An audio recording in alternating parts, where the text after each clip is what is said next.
All right. Hello, everyone. Happy Tuesday. I think it's Tuesday. Thank you for joining us. This is the continuing the journey of mobilizing support for people who have experienced sexual violence, people with disabilities. So just to start off with a few housekeeping notes, all attendees are muted in listen only mode. You do have the option of turning on closed captions. You will see an arrow at the bottom of your screen and you can click to select subtitles.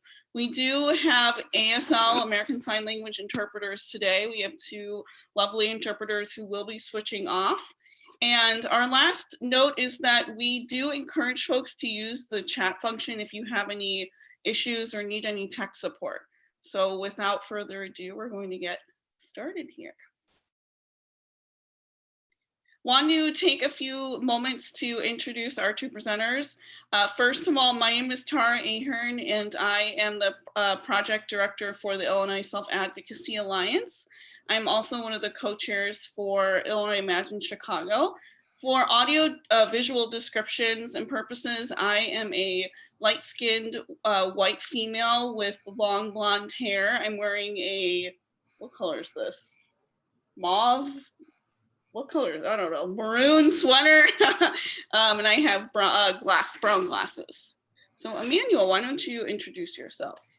Hello, good morning, everybody.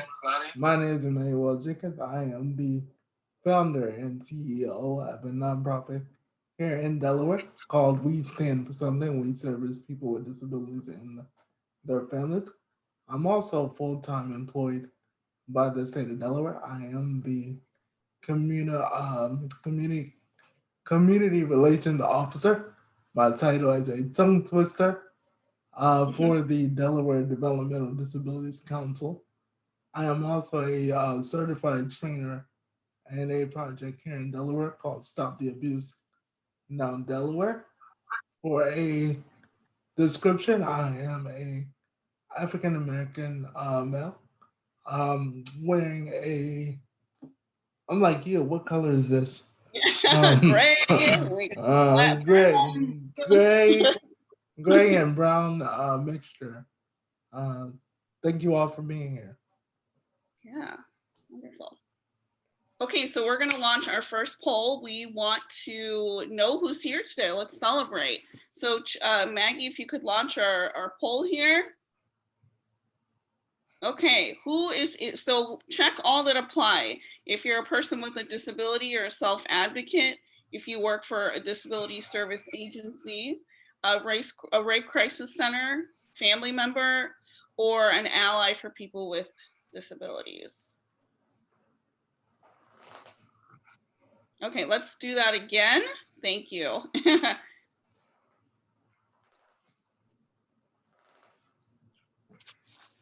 We'll give it a couple minutes here.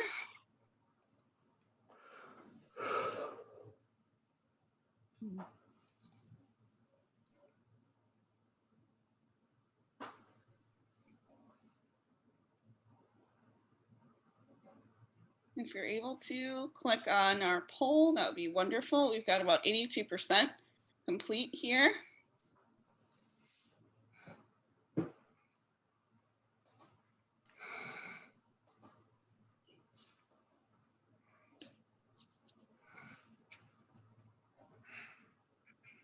Okay, here we go. So it looks like we've got a lot of folks from disability service agencies, and then we have some rape crisis center staff, a couple people with disabilities, family members, and allies. All right, thank you so much. Okay, wonderful. Again, thanks for joining us. So the objectives for today are a lot to talk about, but we really want to make sure that everyone here today has an opportunity to share. We really want this to be interactive, so ask questions. We've got Emmanuel, he's such an expert here, an incredible advocate, and so we want to make sure that we have designated time to go over things that you may have learned in other webinars in this series. First, we're going to talk about the intersection of disability and sexual violence. We've talked about this again through some of the other webinars, but want to make sure if there's anyone who this is your first webinar that we just kind of review that quickly. We'll also talk about the impact of sexual violence, review ways to support people with disabilities who have experienced sexual violence, review resources available, and then action plan for next steps. The reason that we're here today is through a grant project from the American Association of People with Disabilities, specifically the Paul G. Hearn Leadership Award. I received that award earlier in March, and my specific project focus is to engage survivors with disabilities, rape crisis centers, and disability service providers in doing collaborative work. So initially my proposal was to do in-person regional and statewide trainings. We did pivot because of COVID. And so luckily, we've had an opportunity to connect with folks from other states. So if you are from another state, thank you so much for being here. I think that's, been really exciting for us to have a greater reach. And we are looking to continue this work after this project ends. So if you have ideas or connections or, just folks that you want us to meet, we're happy to continue that work. Okay. Emmanuel? Sorry, I was trying to take myself off of mute. All right. So the 10 things that people with disability want you to know. So those 10 things that we want you to know. I won't read all of them, but just to point out a couple. We want to be heard. We have a voice, and we want to share it. We need your support to move forward, and this is where we talk about building and working together, that collaborative effort. We are not all the same, and let me just point out, every person with a disability does not know every other person with a disability. Can't tell you how many times I've heard, oh, well, such and such, just because they have a disability. Uh, Listen carefully, and let's see. We are. Sorry, I don't know why I'm getting tongue-tied there. Hold on, my reader has froze. I do apologize. So basically, I'll just recap what I said. We want to be heard. We need your support to move forward. And we are all not the same, and that we don't know every single person with a disability. And most importantly, number 10 actually says, thank you for supporting us. It is that collaborative effort and working together. Next slide. All right. When you think about someone with a disability, can you read that line for me? I'm sorry, I can't see it. Yeah, so it says, when you think about someone with a disability, presume confidence. Thank you. So I have a reader over here, but my readers tend to freeze, so I do apologize. No worries, we're all in this together. So again, resume confidence. Because believe it or not, contrary to what people may believe, we can tell when you are not confident. I can tell from my personal experience. People come up to me and they're like, not quite sure how to interact. But resume confidence, because we are just like everyone else. And on the previous slide, it pointed out we want to be heard, and that we thank you for your support, and we need that support to move forward. So just remain confident. Let's try the reader again. I'm What so sorry. about assumptions, Emmanuel? So the last thing on here, it says check your assumptions. So we've got a lot of folks on the webinar today who are support staff, or maybe they're executives, or they're working with Yes.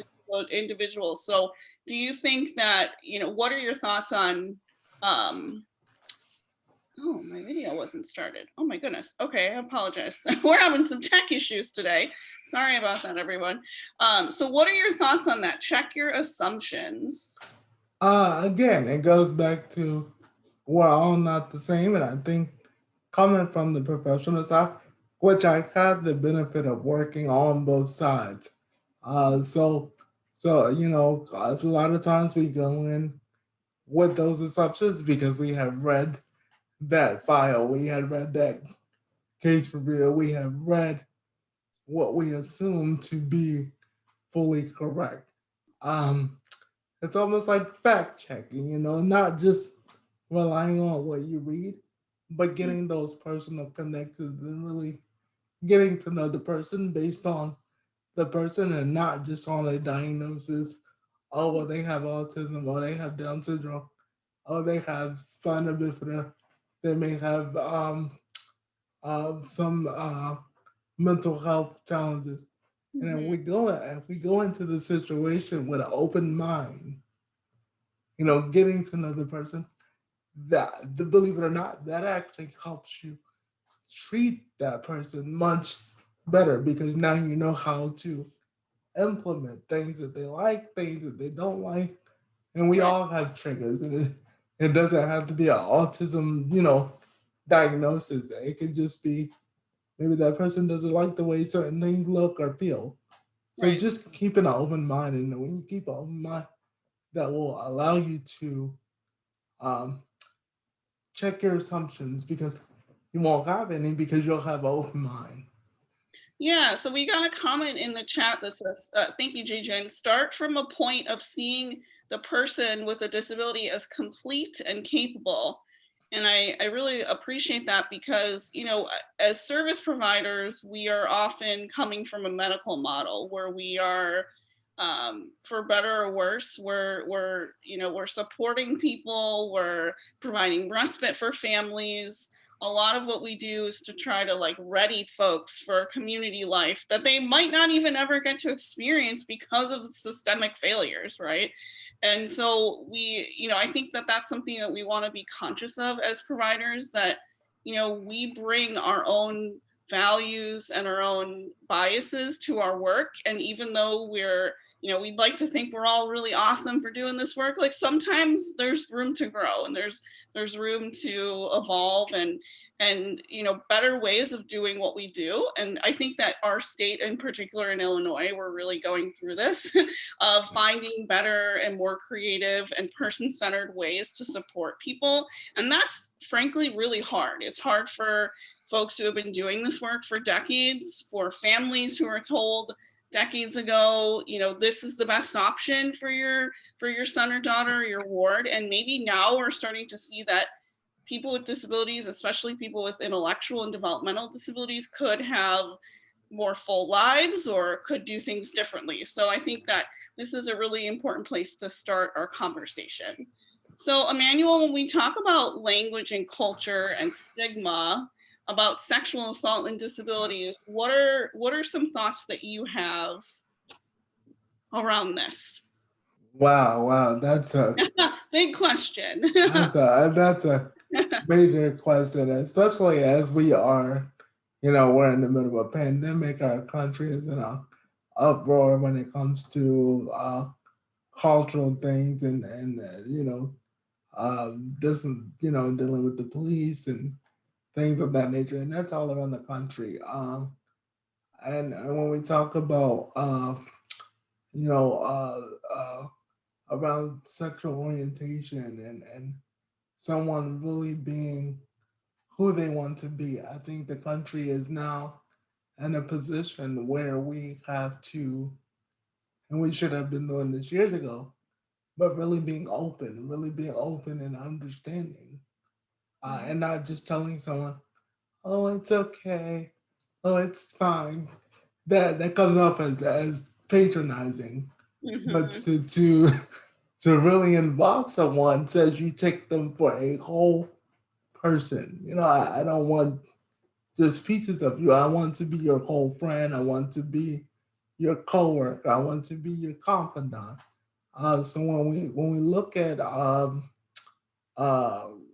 cultural things, and the African American culture versus other culture, there are other barriers that we not only hear from outside community, but there are also barriers that we kind of place on ourselves. So really looking at those barriers and saying, okay, this may have been the way it was in 1974.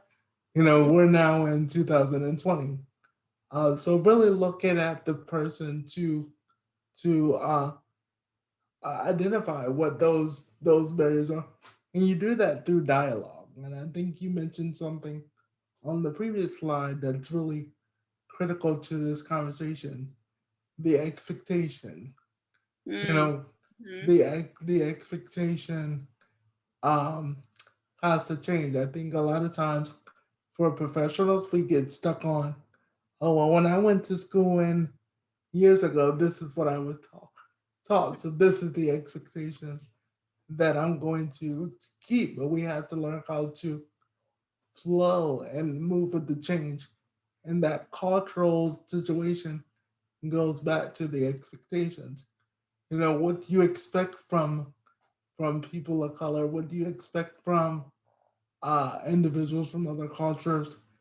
Uh, if you raise the bar high enough, they can reach it. But if you don't raise it, they don't have nothing to reach for. So that's how you have that, and it all goes back to dialogue. Mm-hmm. And if you look at the last bold thing on the slide, nothing about us without us. We go back to personal centered planning. I have been in several conversations with people about certain challenges, and it's always related to the person. And the first question I have is, okay, where's the person? Where's this person that we're talking about? I don't want just a photo. I don't want a document. I want the person because they need to be involved in everything moving forward, because this is how we know we check off all those check marks, and by getting to know the person inside and out.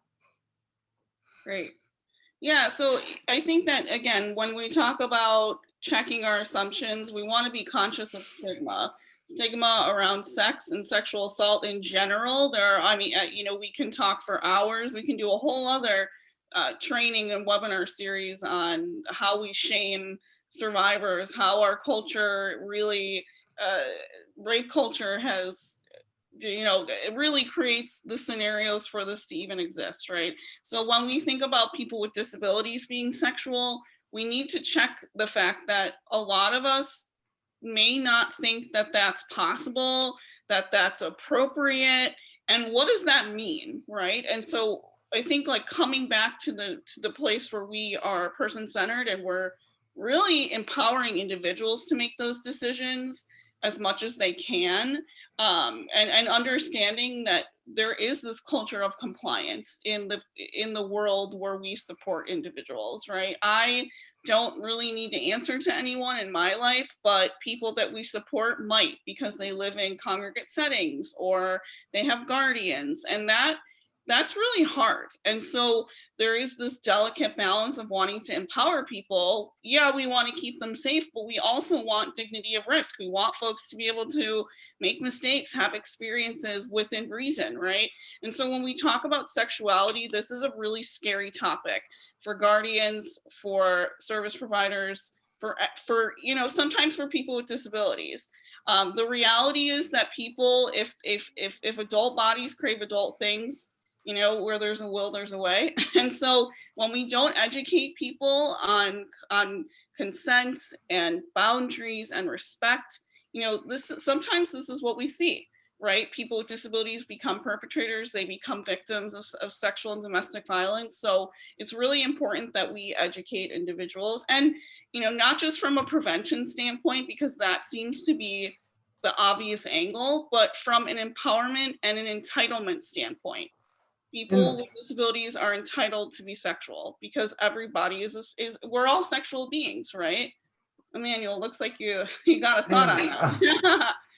and not to mention, and I don't want to get stuck on this Yeah, slide, but not to mention that it is a right. yeah, right. You know, yes, it's someone's choice Yeah, to have the choice to make those decisions. But you know, if you take it back to a professional provider standpoint, I believe we have a right and we have a responsibility right, to educate and to help someone make those choices.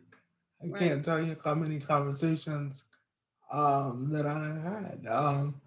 You know, me and my wife, we've been married for 11 years, which is tremendous in the marital, you know, married world. But we've been in public, and people have literally screamed across the mall, "Excuse me, excuse me, excuse me," and all they wanted to know was, "Is that your brother?" You Yeah, know, because people can't fathom the fact that someone with a disability has a real relationship. You know, we get, is that your brother? Is that your mom?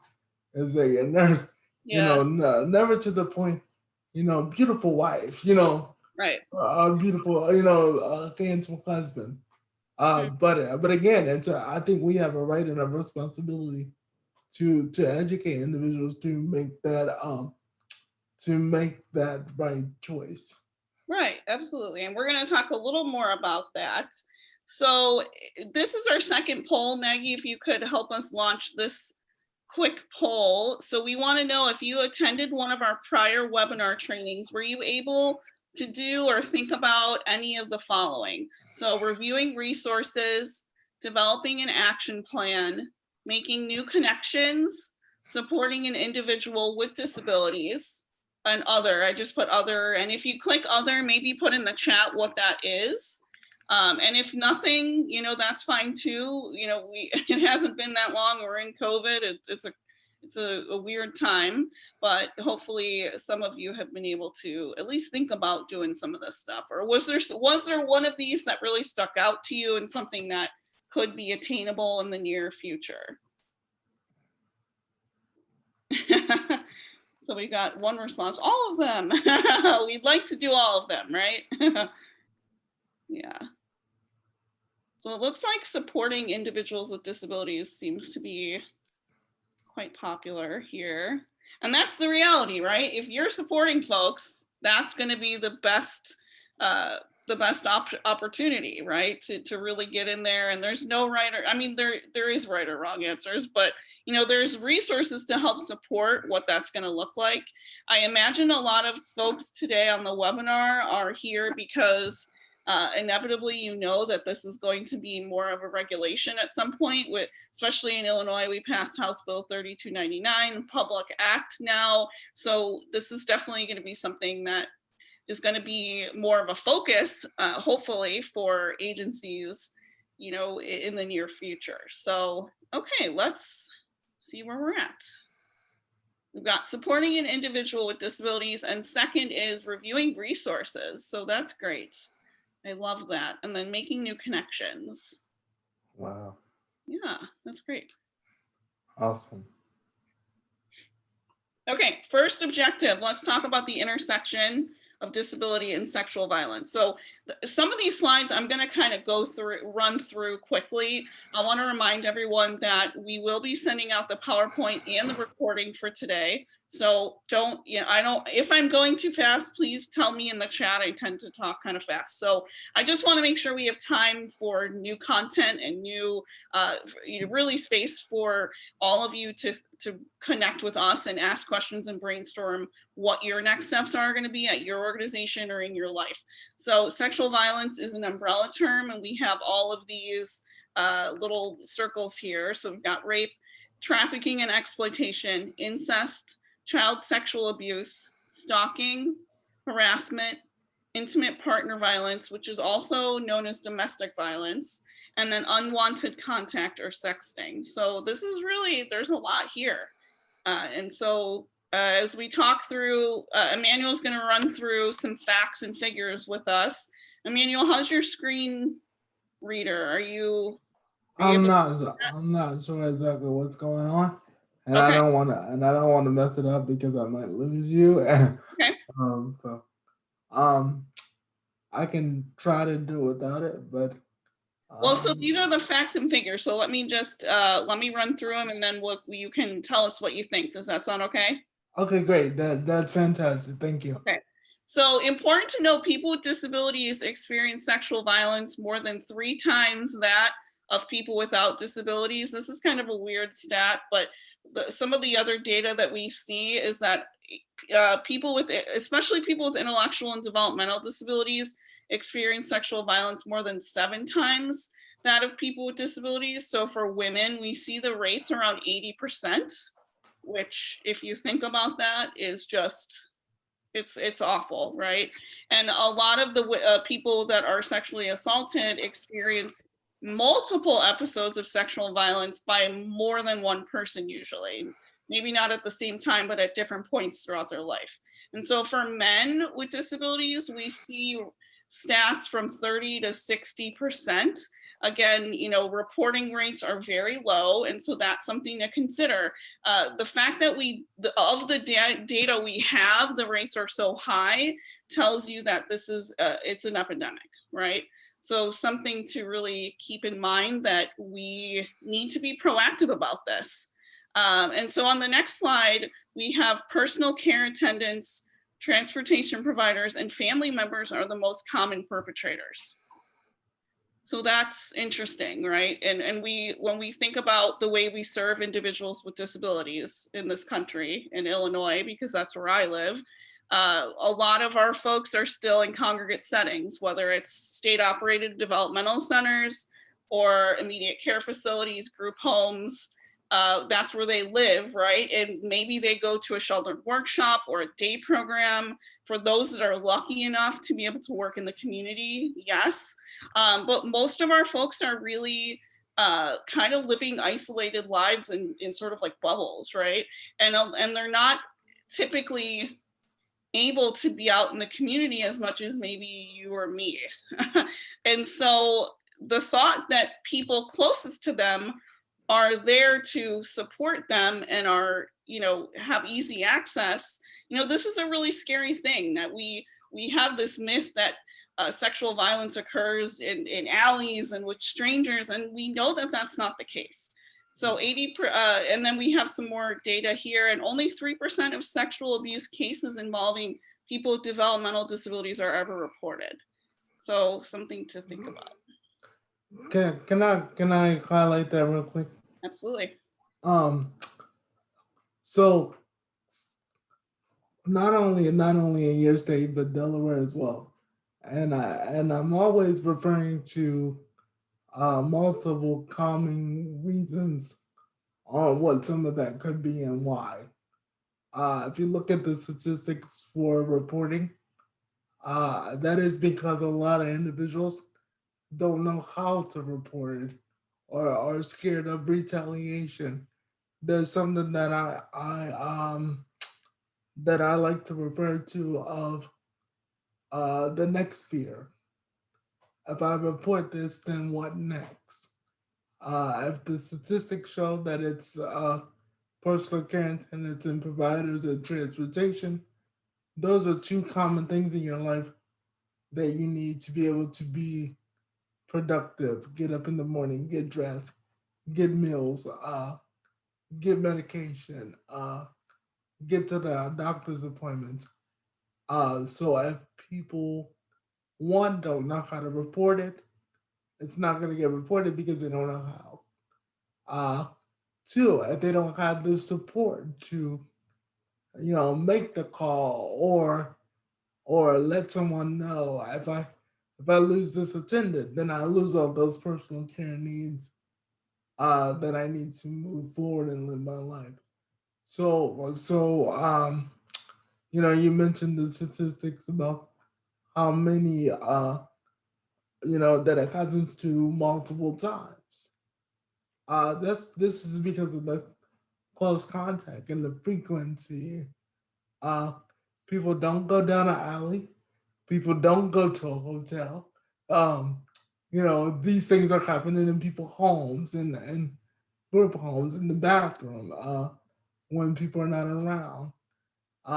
And so, that's what those statistics come from. And I can tell you there's been a major spike due to the pandemic, um, Right. which is another whole statistic. But I have been doing research, and the statistics have shown that at the beginning of the pandemic, those numbers have almost tripled Right. because of the pandemic and isolation and Mm-hmm. close quarters, and not most people are working 12, 14, 20 hours a day.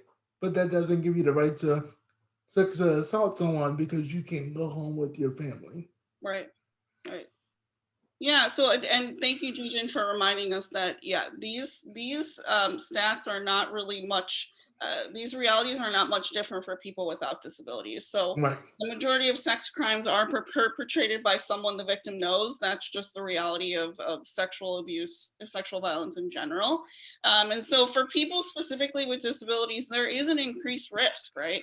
We have people who, as Emmanuel spoke, we have folks who are reliant on support services, whether it's like you said, to get up in the morning to go anywhere, right? And COVID is creating a lot more challenges. We're seeing, as you said, there's an increase in calls to rape crisis centers, also for children who are in situations where they're not even, they're not able to be at school now. And so we're hearing a lot more that this is becoming even more of an issue. So stigma and discrimination, that's also something that we, if we think that people with disabilities are sexy or sexual, we might not be sort of aware that this could even be a remote possibility, because why would it, it's like a rational brain. Why would anyone take advantage of someone, that's, that it doesn't make sense, right? But like, that's not how this works. So we want to be conscious that these things are happening. And, the consequences of abuse are deep and widespread. So negative financial, physical, and social effects, being able to seek and maintain employment, increased depression, more mental and physical health issues, poor health, and a loss of independence. These are the things that we've seen and that have been studied. So we do have some references here too, just to make make sure you're aware that these are all cited, and we've got data to know this. So some of the risk factors, and Emmanuel, feel free to jump in. We have a lack of advocacy skills. People are socialized to be compliant to able-bodied individuals. If you are living in a congregate setting, you need permission to do certain things. You're told when to do things, when you have to get it right. So that is a huge challenge, that we have folks that really, it can be hard to encourage self-advocacy because they've never really been allowed to advocate for themselves. A disability itself can be a risk factor. If you rely on someone to get in and out of bed, to help you with hygiene and going to the bathroom and showering, that puts you at risk. You're reliant on some other person to help you with those things. A lack of information on your rights. So if people don't even know what sex is, what their body parts are called, that creates spaces where people may think that it's okay.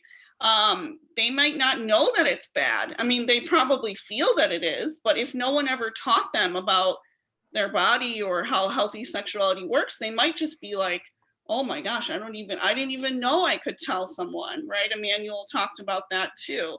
And perpetrators know this, right? If you're a perpetrator, your purpose is to exert control and power over someone, and to find people that you can manipulate. And so perpetrators know this. Okay, so our second objective is that we're going to talk about the impact of sexual violence on survivors. And we talked about this already. So some of the tactics used by perpetrators are, controlling, exploiting, or, taking away medical equipment or mobility aids, using someone's finances or medication against them, right? So withholding meds. If you don't do this, I'm not going to give you your medicine, right? So that's something that we hear about. Withholding access to services, isolating people from their networks, their family, friends, and faith communities. So as Emmanuel said before, COVID is really creating a huge space, an opportunity for perpetrators, right? Because people are more isolated. And folks with disabilities might not have access to technology. They might not have a phone.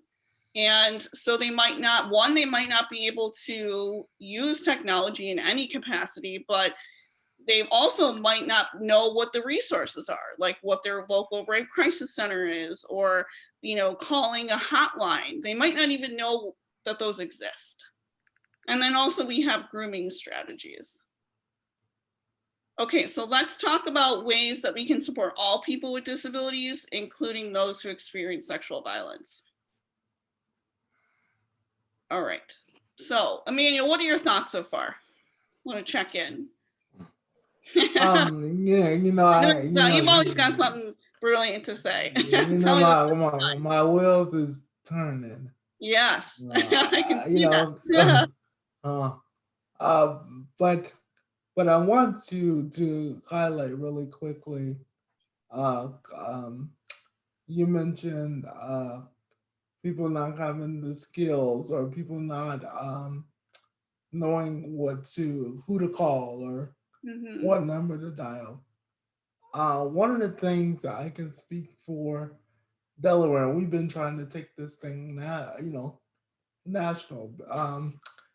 We're working on the Stand project, as I mentioned, this Stop the Abuse Now in Delaware, to educate individuals. But one of the ways we have done that, and this is how we get providers involved, is to have other people with disabilities teach that material. So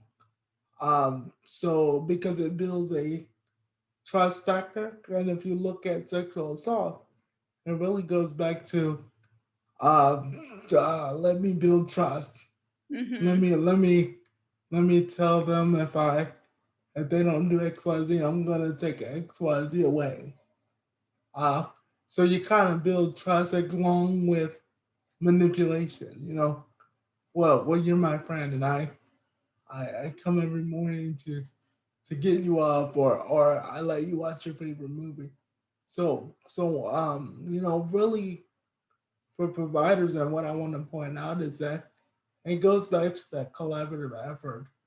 When you get someone in your virtual office or your physical office, really, really don't look at, oh my God, they've been sexually assaulted.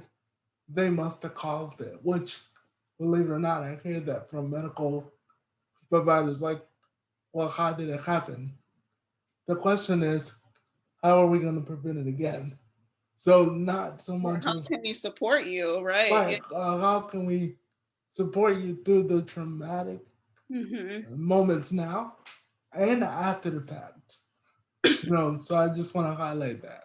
Yeah, thank you. That's so important. So I want to take a moment to reference the awesome webinars that we have done. We did 4 webinars, and then we had some other really cool events. One about trauma and art, one about bisexuality and healthcare outcomes and data. And so the first 4 in our series talked really in depth about this topic. And so if you're a disability service provider, we did an entire webinar on this that focuses on signs and how to tell if maybe this is something that happened to someone. What are the things that you can do? What are the steps that you should take as a provider? We also did one for people with disabilities and one for rape crisis center. So I want to reference those. They're on our website if you want to go back and watch those and you have other questions. just to make sure that you have that. And I know that a big concern, some of you may be thinking, well, what if I support people who don't use words to communicate? That's something that we hear a lot. How can those people be sexual, or how can those people give consent? That's not something we're necessarily here to work through today, because it's going to be different for every person. But people communicate, right? Whether it's nods or the folks that you serve sometimes better than their own families, because you might be with them more, right? So you might be able to see the signs of something different. And again, we did talk through some of that. So wanting to make sure that we point out there are resources around, especially for gender and sexual identity exploration. People with disabilities don't often get this information. They're excluded from sex ed in educational systems. That's something that we're really working with rape crisis centers who do prevention and education work on, to make sure that people with disabilities are in those classes. It's so important, right? So, we have a resource here on identity, sexual orientation, expression, and biological sex. There are things that help to break this down into, even for us too, like the world is changing, right? Whether we like it or not. And we want to make sure that we respect people's identity. And it's not just a topic of fodder, and that we, I think, again, this is where we have to check our assumptions that the folks we serve may be struggling with this, or maybe this is something that they really need support with, or maybe they just want to understand it. Maybe we want to understand it, and we can have these conversations together. So and identity, really too, disability identity. I have a couple disabilities, and that's been an interesting journey for me too. Being raised sort of like, you're fine, don't worry about it, people have it worse off. And now thinking as an adult, no, like my experiences are valid, and this is a community that I never knew I could engage with. And now in my own personal life, feeling really empowered by that, and being able to put on a series like this for survivors like myself, that this is something that we can really find healing and hope again, right? So, Emmanuel, let's talk about healthy relationships and healthy sexuality. Are you able to see my I am. slide? I Okay, am. why don't you tell us a little bit about that? And then just Maggie, someone named Shamar Tyler is having tech difficulties. If you could connect with them, that would be great. So let me start with healthy relationships. Um, and unfortunately, I'm sorry, I can't read the slide. But healthy relationships can or should be introduced as soon as possible. I think a lot of times we, as providers, I'm also a provider, so I can kind of talk to us as well. We try to figure out what's the appropriate time. Are they showing signs of sexual energy? Are they, Mm-hmm. uh, but I think there needs to be a thought process of when we should have those conversations, uh, because it might not be the same for everyone. And I think if you if you have those conversations in the beginning versus when they start um, showing that energy, or you go in the room and you see something you didn't think you would see, and then we as providers were like, oh my god, what do we do? Mm. But if we had the conversation earlier, because again we go back to the expectation of, is this going to happen?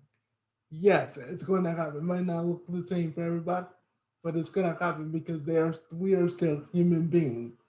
So building a healthy relationship must start from the very beginning by showing them what a healthy relationship is, whether it's between family members, caregivers, even you as a provider.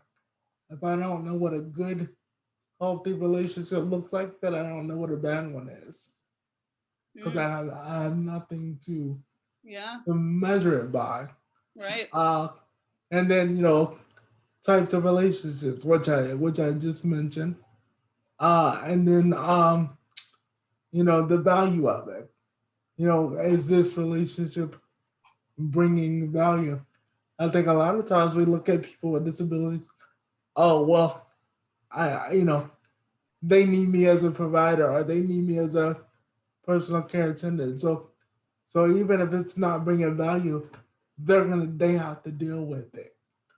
And that shouldn't be the case. I talk to a lot of medical providers, and one of the big questions I provide them is, if you're not satisfied with your job, would you stay there, or would you keep working? And a lot of times, I'm like, I never thought of that. And that's where you realize, am I bringing value to this person's life or their goals in life? And then healthy sexuality. Again, what does that look like? And it must be. I look at a healthy relationship. It's almost like that seesaw balance. A seesaw only works if you have two people on it. But if you both sit on it and keep it still, it's level. Give and take. So communication. You mentioned people being able to communicate. Even though I love to talk, sometimes my communication might be um, shutting down, Yeah, which is which is which is not a good trait sometimes. But sometimes for people with disabilities, them shutting down or withdrawing or not doing what they used to, those are signs. And I think if we again, this whole conversation goes back to those expectations and getting away from, oh well, they're not attracted to other people.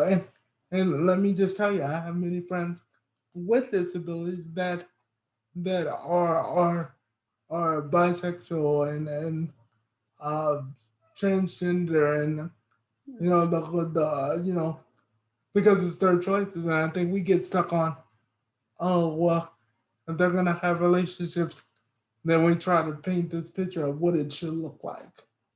Yeah, right. Because that's what we do for everything else. All right. I think Yeah, that's yeah, kind of the nature of it. So, people with disabilities, and here it says people with developmental disabilities, specifically because this comes from a document and a guide that the Alliance created. But all people, regardless of disability or not, have the right to sexual expression and sexuality, dignity, and respect, privacy, confidentiality, and freedom of association, access to sex ed reflective of their cultural, religious, and moral values. So think about this for yourself in your own life. If you have a disability or not, do you think that you deserve dignity and respect in your relationships?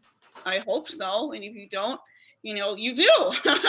We all do, right? And so this really needs to come through in the way that we support and provide services to people.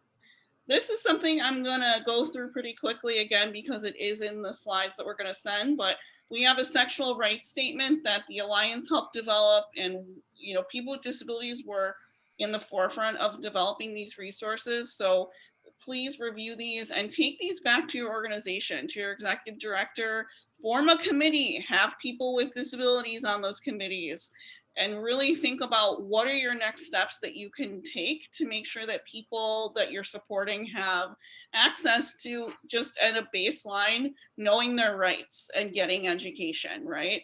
Think about the other stuff later. Take it, what it's like what's that silly saying about you can only eat an elephant one bite at a time? It's such a weird statement, but it's true, right? It's this big, enormous thing that we feel. I'm sure that many of you feel really overwhelmed by this topic, and because it's overwhelming and there's so much to unpack here. But take it one step at a time. You know that there's agencies, the Alliance is here. We're here to help support you. The Illinois Imagine Chicago, we're still doing this work. So there's so much content out there and curriculums that you can use, and reach out to us if you need support. So there's also some live links here. We have an easier to understand statement for people with disabilities, especially people with intellectual and developmental disabilities. That's something to think about too, readability. If you have all these big classes and handouts that people can't read or access, it's kind of pointless. So, making sure that you're meeting a person where they are, and just because someone may or may not be able to read doesn't, mean they can't participate. We've seen that too. So keep that in mind. Okay, let's move on. So, Emmanuel, how do we help survivors? I know you're an expert at this as a trainer. What are some things that we want to be kind of keeping in our toolbox? First and foremost, we must believe them. Out of everything on this slide, if you don't believe it, you're not going to get to anything else. And right? You said that before, that we can tell as disabled people or survivors, we can tell when you don't believe us. We can tell when you, Sorry, I didn't mean to interrupt you. No, you're fine. You're fine. We know it, and when we know it, we don't trust you. We don't want to talk to you. It's almost like going to a, I'm always referring to like a therapy session on TV. Therapy sessions on TV are so not real all the time. Where you walk in and they got a candle lit and you lay on the couch and lay down. A pillow on your chest and you tell me about your childhood. But the reality is that if you went to a therapist and you didn't trust them, this would be the conversation. Total silence because you don't trust them. So why would you share anything with them? So believe them. Again, remain confident because we can tell. Listen. Sometimes you don't need to respond. You just need to listen. I think a lot of times as a provider, we want to respond because we're the provider, we're the professional. We got all the answers.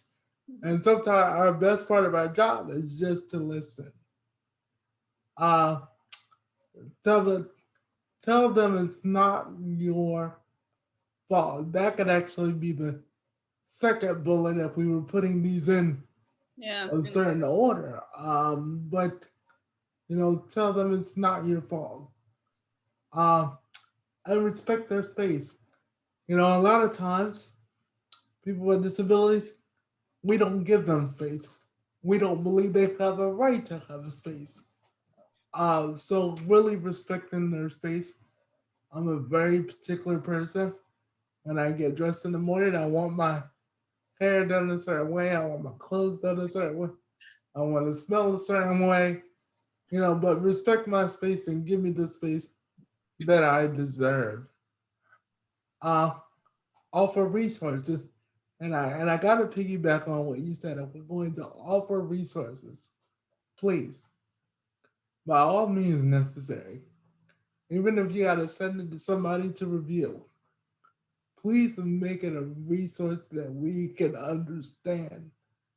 If you spend all this money on advertising and marketing and brochures and we don't understand it, this is what we call a waste of resources. Because now we can understand what you wrote. Right. Thank you. So I do want to point out something we talked about in one of the other webinars. There's some data that supports this, that, the way that someone handles and supports someone after disclosure, so the way that someone handles that and the support they do or don't offer can really impact the trajectory of someone's healing for the rest of their life. So, we're really in an important position to be able to support individuals. Imagine if you were in that position and you told someone close to you that you trusted and they asked you, like, well, what did you do? Or, blamed you, or, that can affect you for the rest of your life, right? And so when we talk about those negative health outcomes and things like that, we're really in a position to really provide support in a way that's meaningful. And this doesn't have to be complicated. Believing someone and listening and figuring out what next steps are, that should be relatively easy, right? And again, there's resources that you can print out and put in your office to help train your staff. We really just want to be compassionate and show folks that we're And here. Yeah. sorry, it goes back to building those relationships. If Mm-hmm. you build a relationship, and I don't mean a medical relationship, I don't mean a provider relationship, I mean a real relationship, getting to know that person. When you do that, when or if they are sexually assaulted, which we hope they will not be, but statistics have shown that most of the people that are going to come into your office are probably going to experience some form of sexual assault. Yeah. So if we really build a relationship from the beginning, when those things happen, those people will naturally feel comfortable coming to you, and at that moment, your first response, and I can't stress this enough, your first response is the most critical. Yeah. Because based on how you respond from that first interaction, that sets the tone for the rest of their recovery. Because we want people to recover. We want people to live and share those experiences to prevent it again. So we have a responsibility and obligation to respond in those appropriate ways to ensure that people feel comfortable saying, yes, this happened. And one other thing I must point out, when you are listening, you are not assuming. Mm. You are listening, because there's a difference between listening and assuming what someone is saying. And one other thing, when you listen to someone, be careful.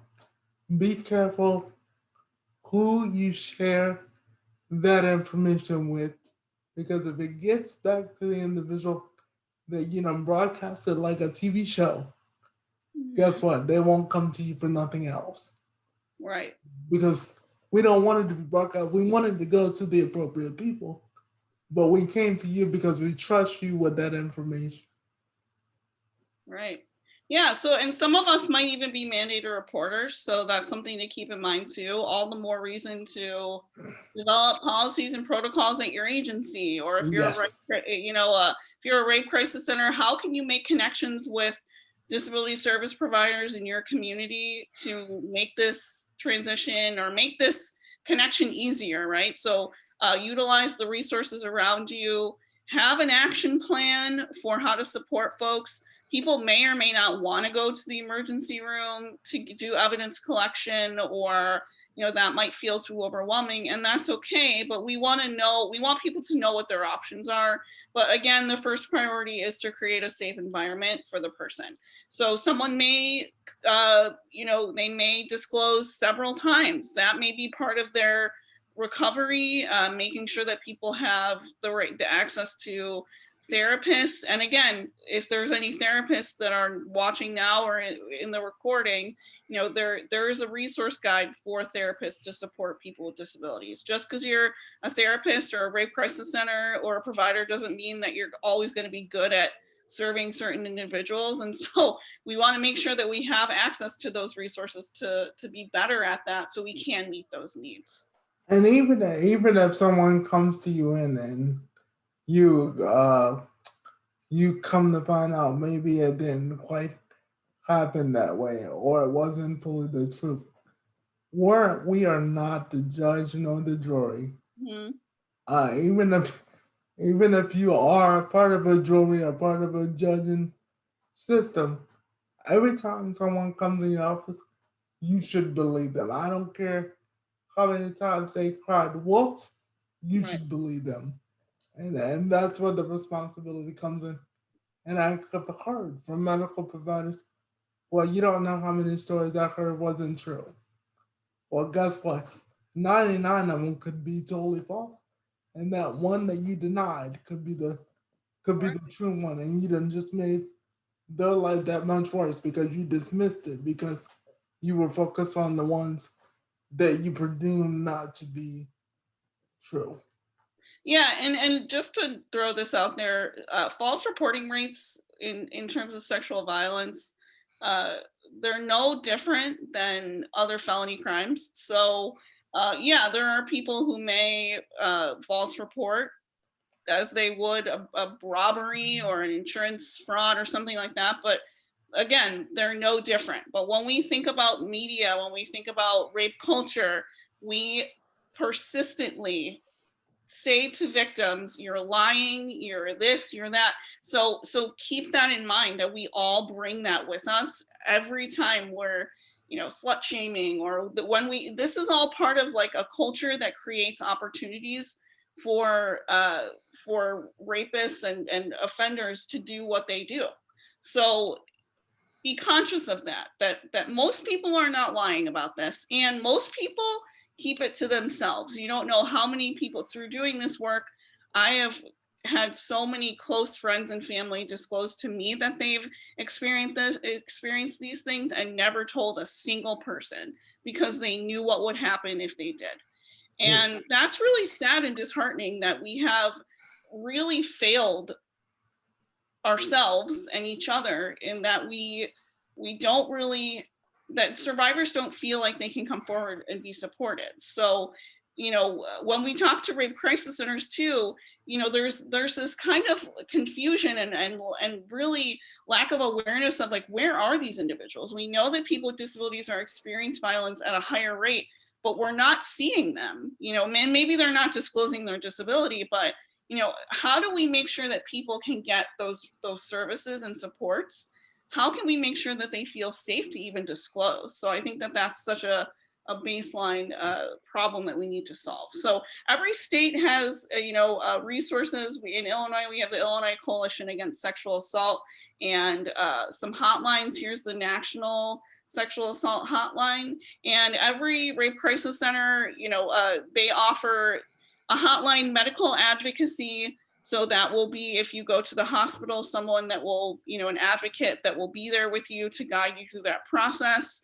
Legal advocacy and counseling services. So, engaging with law enforcement, which can be a huge challenge for many reasons, right? So, it's the job of the police to get to it, and get to what happened. But sometimes it can be really triggering and shaming for folks, and not a great experience. So we want to make sure that, there's advocates out there who are there to help ease that process. And there's a lot of trainings going on now with law enforcement to help them, especially engage with people with disabilities, and be a little more supportive of survivors.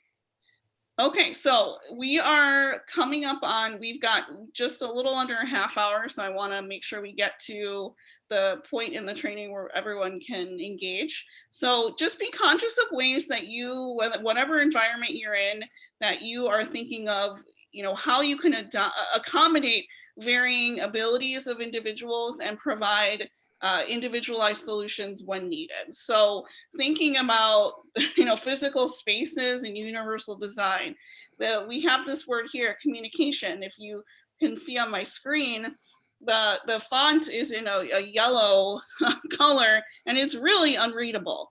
So think about the presentations that you do, the slide decks you have. We see this in the disability world all the time. Christine, I'm sending you virtual eye rolls, right? Because again, we're all in this space and we still don't understand that like fancy PowerPoints are not always best for people with low vision or people who have screen readers, right? So being conscious of the things that we can do to make things more accessible. And accessibility benefits everyone. It's not just like, oh, certain people, like, no, it benefits everybody, like these things, ramps help everyone, help mothers with strollers, help obviously people with people who use supportive devices such as wheelchairs or canes or things like that. But, it's good for everyone, right? A people first language. Emmanuel, what are your thoughts on people first language? Really quickly, because I know we want to get Yeah. to the interactive portion of this.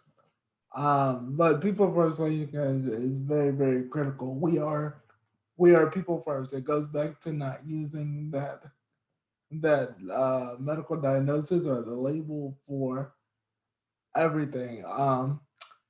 Typically, when I introduce myself, and this is a choice. Some people with disabilities prefer to lead with I have autism Yeah, like or identity first. yeah. So it really depends on the person. But again, it goes back to respecting what someone's choice is. Myself, I like to lead with all I'm employed, I'm a father, I'm all those things, I'm a podcaster. You go to all that, and then for some reason, when people hear you have a disability, they're like, what? Like you heard all the stuff that I did, and all you were willing to highlight is the fact that made me amazing. Is the fact that I have a disability. So really thinking about the person and respecting whatever they choose. Okay. Yeah. So disability is not a monolith, right? Like some people in some community, I know some people prefer disability first, identity first language, and some people prefer people first language. I would say that if you're not disabled and you're referring to people with disabilities, say people with disabilities.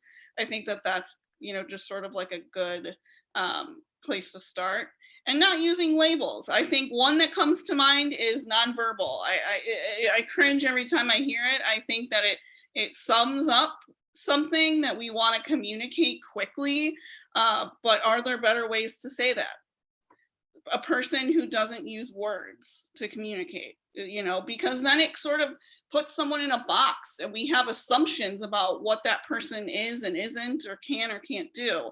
And maybe they use their hands, or maybe they're like, like maybe they find a way to communicate what they want to say, and words are just one of many things that help us get our point across, right? So um again, that is the standard, and that's how we communicate in our field. And it's not to say that we're right, it's bad or we're right or wrong. It's just, what are the ways that we can be better and support folks, right? So staying away from ableist language. Ableism is a really important concept that I'd encourage you all to read up on. People with disabilities can be ableist, so it's the notion that we are prioritizing non-disabled people, and saying that people with disabilities are not as good, they're not worthy, they're not, things like that. We see that a lot in the COVID response, right?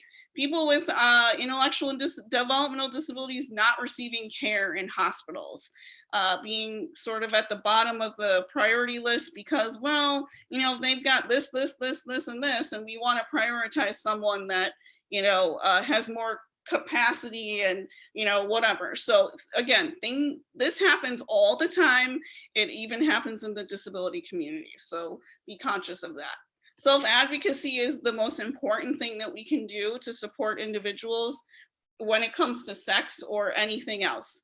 So the Alliance has this resource on our website.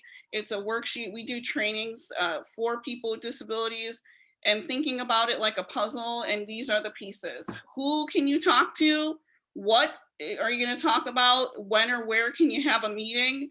How are you going to, brainstorm or action plan? And what to do if the person says no? That's a common response for people with disabilities. No, no, no, you can't do this. No, you can't live on your own. You can't get a job. You can't eat pizza when you want, right? So we want to encourage people to say why, or what do I need to do to get to that next place? So encourage self-advocacy. This is something that I think sometimes, we don't want to foster in individuals because we want them to be compliant. Again, I think that that's not serving anybody. It's certainly not going to make our job easier, right? So we want to make sure that people have the skills to live the best life they can live. Wanting to make sure that we talk about self-care. This is a heavy topic. I try to bring some sort of humor to this. It's challenging, right? But making sure as providers, especially now in the time of COVID, when staff are, notoriously underpaid in this field. We want to take time to really connect and connect with ourselves, unplug and connect with ourselves, right? Or just can reconnect with friends and family through Zoom or whatever we can do, and just explore ways that we can just chill out, right? And recenter. Okay, here are some resources, again, live links. So I encourage you all to become familiar with those. There are a ton of resources about people that identify as LGBTQ or maybe curious about that.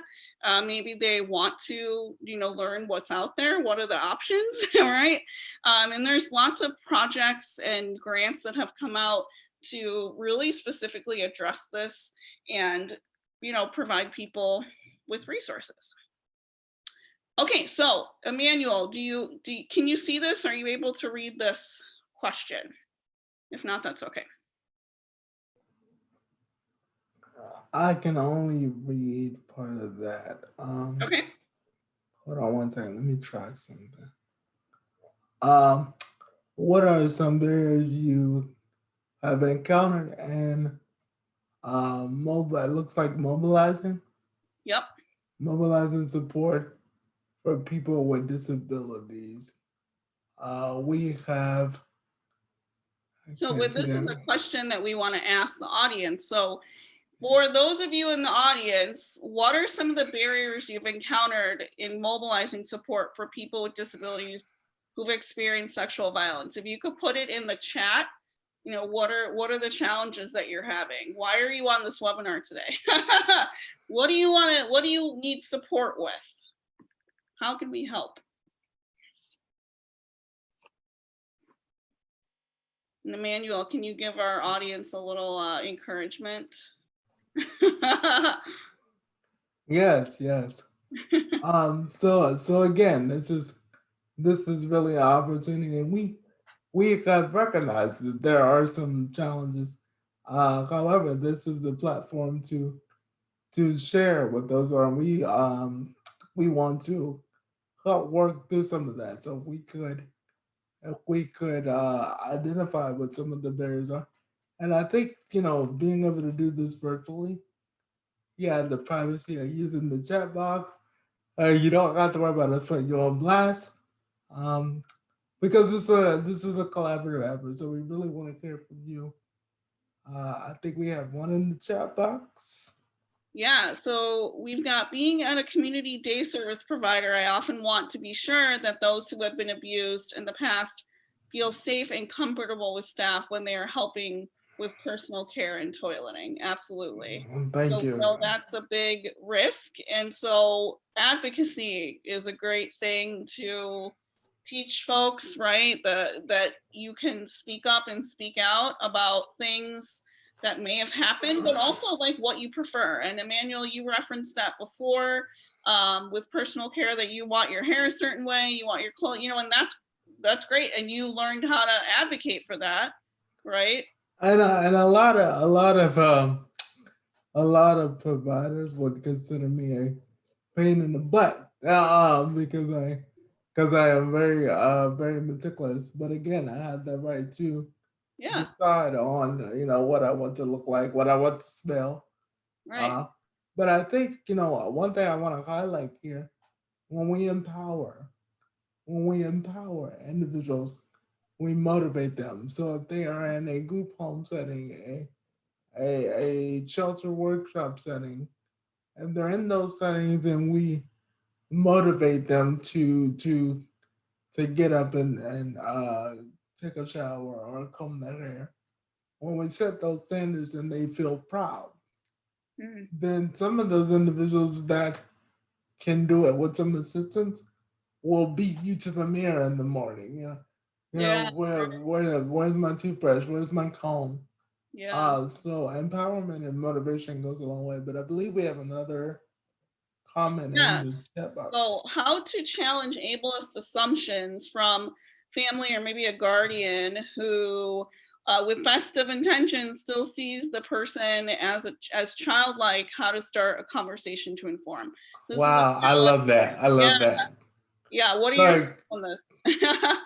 Sorry, I didn't mean to cut you off No, there. go on, go on. But I got ways of addressing that. Mm-hmm. Um, um, one is to again to really educate the family, and I think one of the responses you may have is, well, how do I get close enough to get them to even have the conversation? Again, it goes back to expectations, and I think what happens as a provider, what we believe in, what we do, will often trickle down to the family. So if we set those expectations again high enough, the family will see that. I can't tell you how many meetings and how many people I have interacted with where the family comes to a meeting and they're like, "Oh my God, when did they learn how to put their shirt on? When did you start wearing cologne? When did you start shaving?"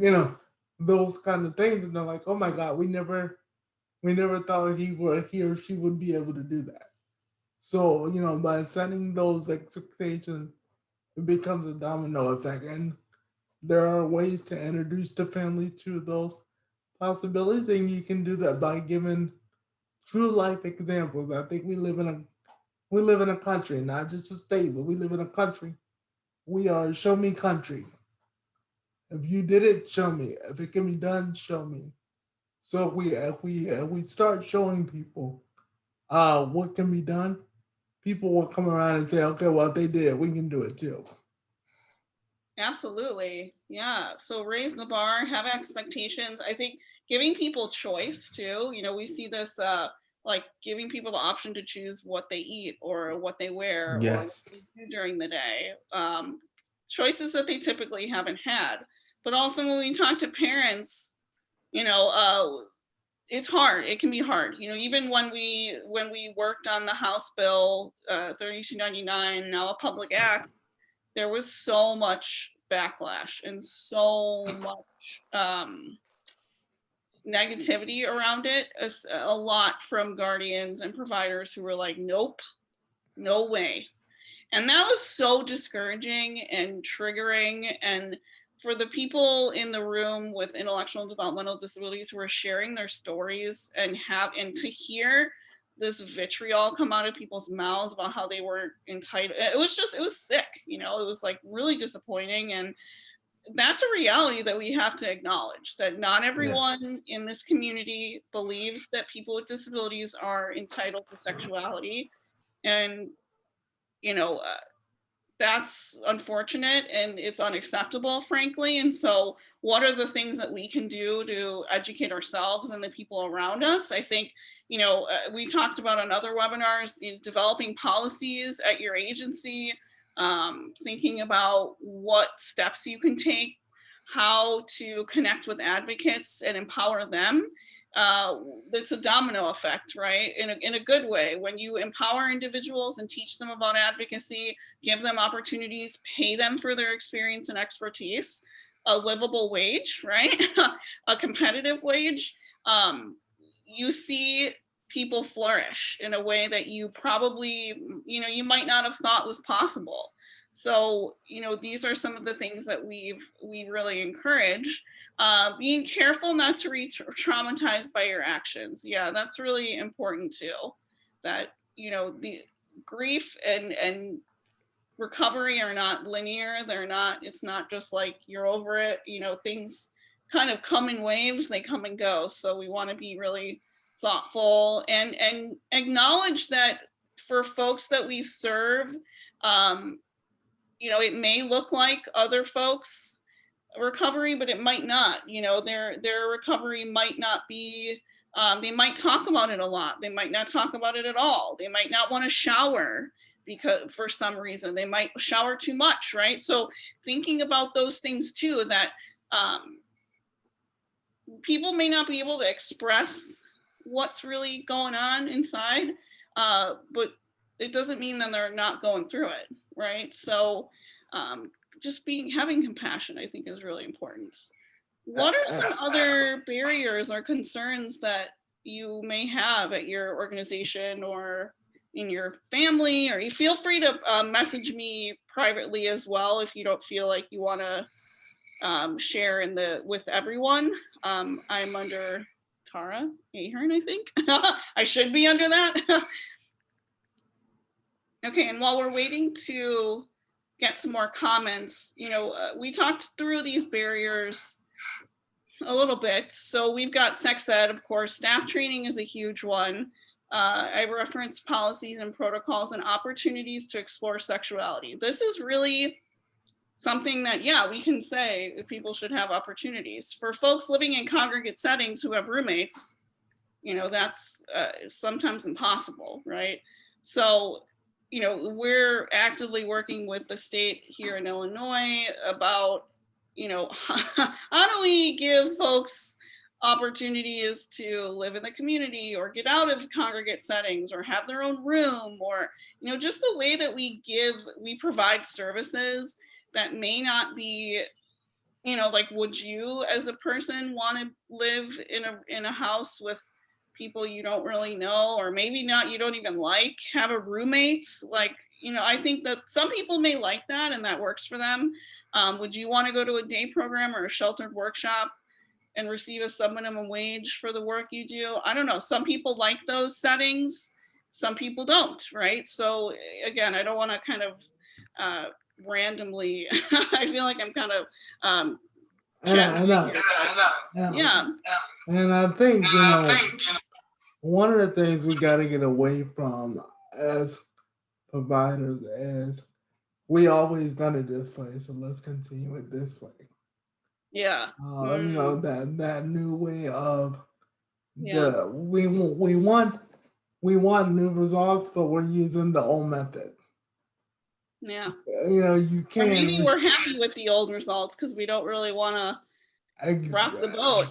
That's worked for us, and when we know better, we do better, and I think that's hopefully where service delivery goes. I think COVID is really proving too that you got to adapt or close up shop. I think that that's a reality that we have to acknowledge. And just to be perfectly kind of candid, this is certain things are coming down the pike in terms of like what the feds are expecting, especially around sheltered work. That is definitely something in 10 years that I don't think the federal government's going to even allow, right?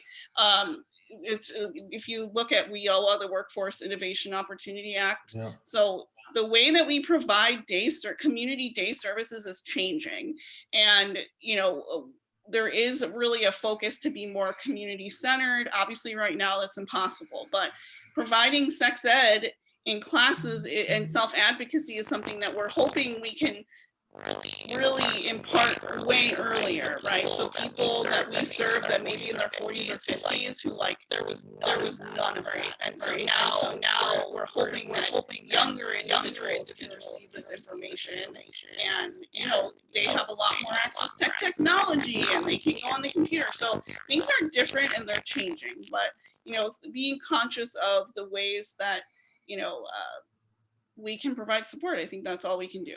All right, so we talked about the House bill. We have a link to that here that you can check that out. So when we talk about building a foundation and action planning, there's a link to the action plan. If you're not able to pull it up, let me know and I can send it to you. Really, it's just who, what, where, when, why. If you notice, that's the same as our advocacy, self-advocacy worksheet. So an action plan is, what do you need to do? Who's going to do it and by when? This helps, advocates. This could help you as well. We use these at the Alliance. Emmanuel, I'm sure you've used some version of this before too. Absolutely. Yeah. So again, bite the elephant off and chunk one bite at a time. What is the first thing that you want to do? Maybe it's just form a committee and hear from people that you serve. What is important to you? What's the experience like here? Have you, what can we improve upon? I think that's sometimes scary for providers, because if you ask, you're going to get the answer, and you should be asking, because if you're not engaging regularly with the people you serve, then what are you doing? But I believe as a provider, sorry to cut you off, But I believe as a provider, that's your most beneficial tool. Yeah. Get the feedback, hear from people. That's gonna make your job a whole lot easier. You don't got to go looking, you don't got to go dumpster diving, you don't got to go researching, um you don't got to go read a bunch of books. Hear from the people. I can't tell you when I first started my business in 2014, one of the first things I did was let me hear what the needs are. I know what my needs are. I know what my wife's needs are. I know what my son's needs are.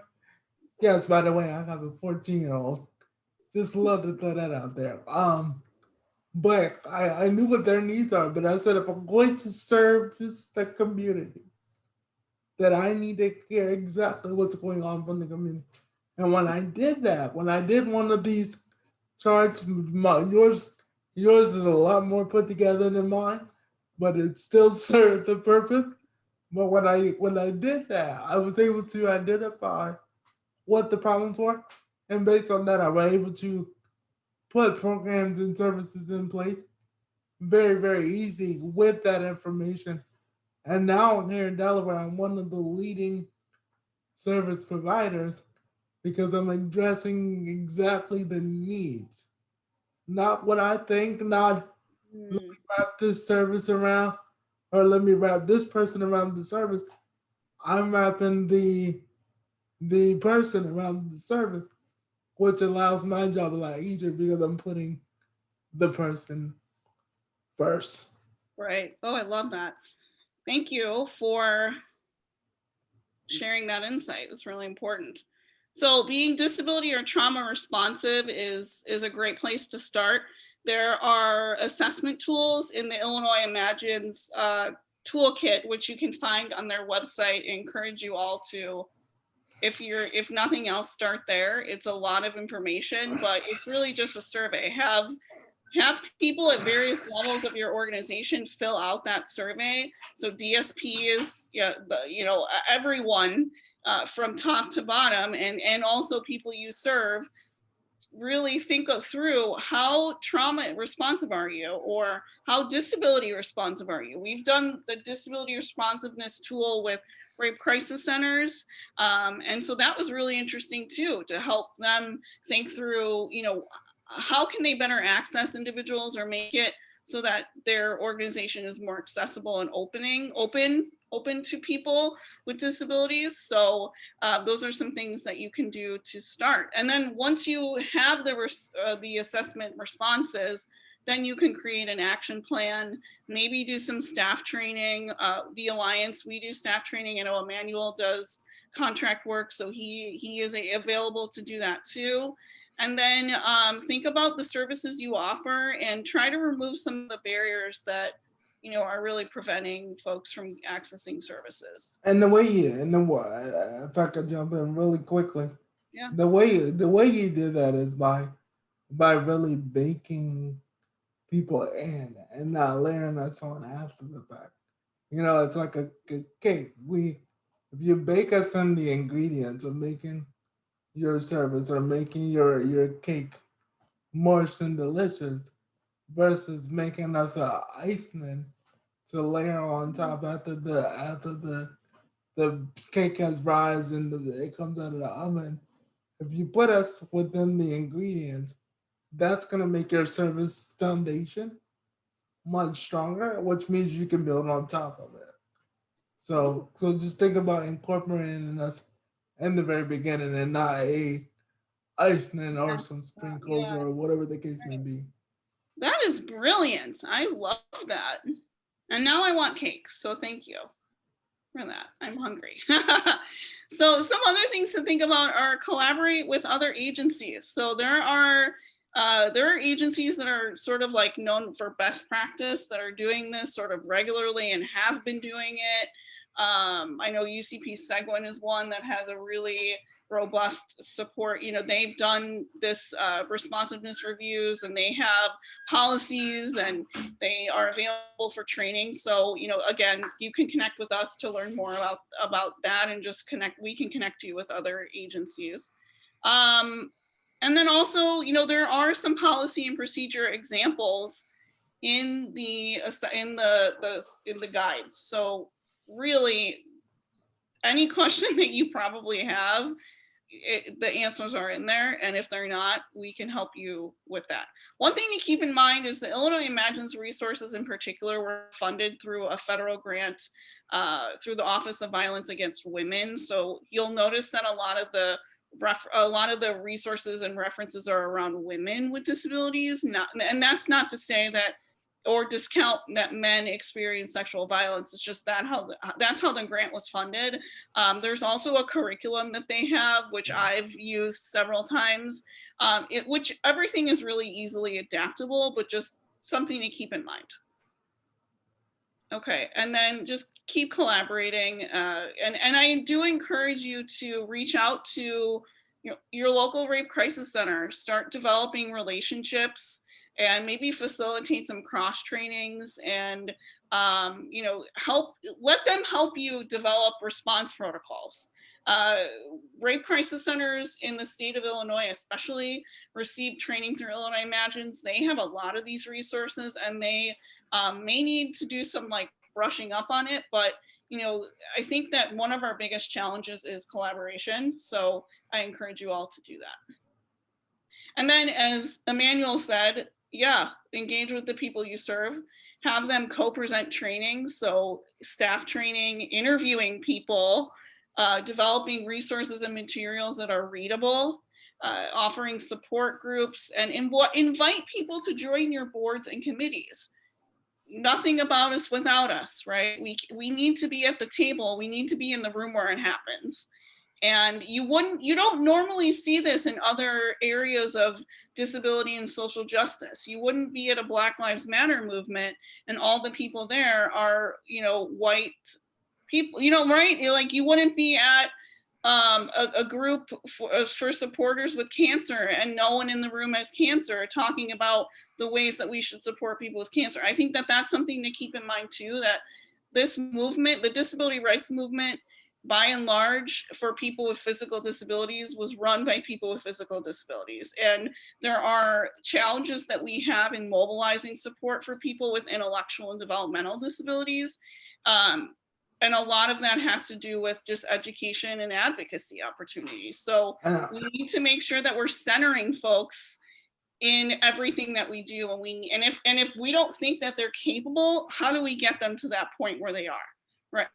And I think when we invite them to be part of those groups, invite them to also invite them to groups that have nothing to do with disability, because people with disabilities should be wherever decisions are made, regardless if it has something to do with disability or not.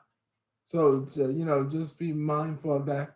And then if you're going to provide trainings like what we're talking about, or something to do with sexual assault, don't be afraid to have a crisis response person there Right. who can address those traumas, because a lot of times people don't even know they have trauma until the conversation is started. So here in Delaware, sorry, go ahead. No, that's a great point. I know, and we're actually running over time, so I want to make sure we get through the last couple slides. So if you can put in the chat, what are your next steps in supporting people with disabilities who experience sexual violence? What's the next thing you're going to do? Is it form a connection? Is it talk to your executive director? Is it to maybe do more research? What are you going to do next? Please put something in the chat. We want to hear from folks. we know y'all got something. We know we can talk for an hour and a half. So we know you guys got something give us something in the chat box. And so we know that our hard work, and we know that your listening skills, as which was on one of the other slides, are really in use. Yeah. Okay, and so while those are coming in, we have one last, our ninth and final event in the series is Healthy Sexuality and Sexual Expression panel discussion this Thursday from 6 to 7:30 Central Standard Time. So we're really looking forward to that. We've got a great group of people with disabilities talking about healthy sexuality. So that's going to be really fun. Here is contact information for myself and Emmanuel. So we've got a couple comments here. We've got do more research and convene a task force with statewide advocates to prioritize it with community service providers. Nafia, let's work together on that. Would love to. Research what I can do to support. Look at ways to continue this conversation. And then we have, thank you, Maggie, for putting the registration link. And we've got some more people doing research and dig into my caseload files and be sure I know which of my clients have experienced sexual abuse, especially those who don't communicate verbally or have dementia now. Yeah, absolutely, for sure. Well, thank you all so much. I want to give a huge shout out to my co-presenter, Emmanuel Jenkins. Such an honor to work with you. You're such a legend, and I can't wait to keep this conversation going. And just let us know how we can support you moving forward. I'm sure you'll start to think more about this topic, and if there's things that we can do, let us know. Absolutely. So, thank you so much for the time. Singing your praises, Emmanuel. Thank you so much, everybody. I appreciate the opportunity to virtually travel and be with you. So thanks to the COVID for that. I think if we had to do this in person, I probably wouldn't have had this opportunity. So yeah. So thank you guys for giving me the opportunity to be here with you today. Yeah, thank you. All right, everyone, have a great day. We appreciate you so much and happy holidays. Bye.